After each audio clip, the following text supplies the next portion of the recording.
মই পারভিন সুলতানা মই ইনষ্টাগ্রামত ভিডিও বনাও আৰু ৰিলছ বনাও। ওই ল'ৰাটোৰ লগত মোৰ ভিডিওটা যেটা ভিডিও ভাইরাল হয়েছে ওই ল'ৰাটো মোর বয়ফ্রেন্ড লাগে, কিন্তু 2 বছরকার সম্পর্ক।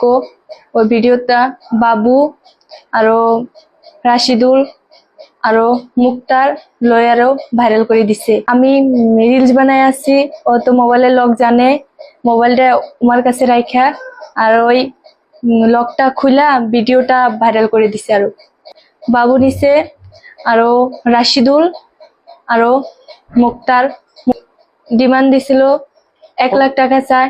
1 লাখ টাকা যদি দেয় ভিডিওটা ডিলিট করে দিব, আর যদি না দেয় ভাইরাল করে দিব। আমি নিশ্চয় যে ময়ও থানাত যাম আৰু ময়ও থানাত কমপ্লেন জানাম। বাবু রাশিদুল মুক্তার জানাই আছো যে মোর ভিডিওটা যে ভাইরাল করছে তার বিচার লাগে আমার।